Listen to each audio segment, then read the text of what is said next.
Então, turma, prosseguindo, tá? A videoaula continua agora neste vídeo, tá bom? Então, vamos lá.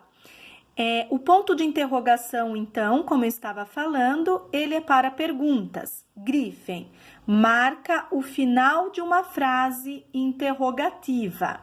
Na fala, o tom da voz eleva-se a partir da última sílaba tônica da frase. Agora, nós vamos ver o ponto de exclamação.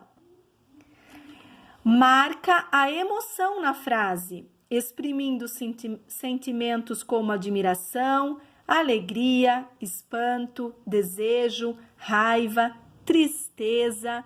Grifem, marca até o etc., que é a função da exclamação.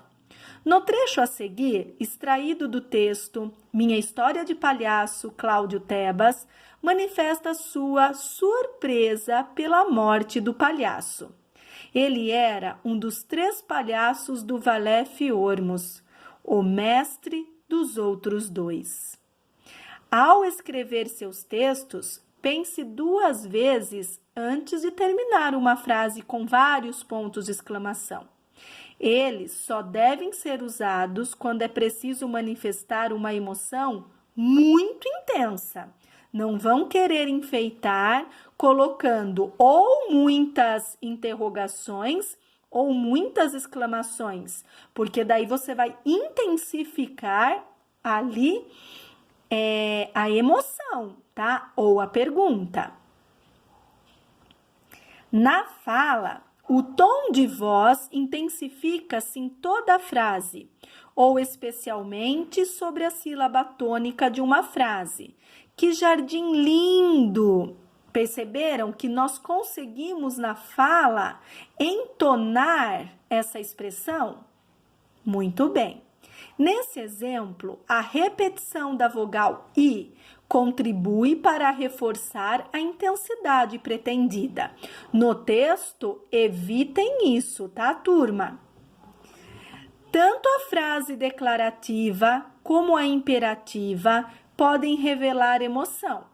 Quando isso acontece, o ponto final é substituído pelo de exclamação, como neste exemplo extraído de Minha História de Palhaço. Era perfeito para batizarem o espetáculo que estavam montando. Quando a emoção está presente em frases interrogativas, o ponto de interrogação é acompanhado de um ponto de exclamação. Não acredito, meu time perdeu de goleada? É uma pergunta com uma emoção, tá? Coloca-se um sinal de interrogação e uma exclamação. Muito bem.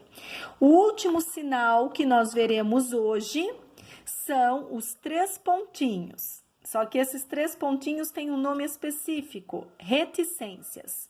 Sinalizam interrupção da frase, indicando pensamento incompleto, ironia, hesitação, dúvida, confusão, de modo que caberá ao leitor completar o sentido. Grifem, sinalizam até sentido. Exemplo, o moço que fez a placa, eles o conheceram depois. Escreveu a primeira palavra na parte de cima e, como ficou sobrando espaço, botou ali a primeira letra da palavra seguinte. Então, as reticências servem ali para colocar um pensamento incompleto ou até mesmo ali uma reflexão, para que o leitor possa completar através de seus pensamentos, de suas opiniões. Na fala, as interrupções indicadas por reticências são marcadas por pausas. Tudo bem, turma? Então, depois, é importante que você releia tudo isso que vocês grifaram. Assistam a essa videoaula com bastante atenção, porque os sinais de pontuação são extremamente essenciais naquilo que escrevemos. Tá bom, turma? Até a próxima aula!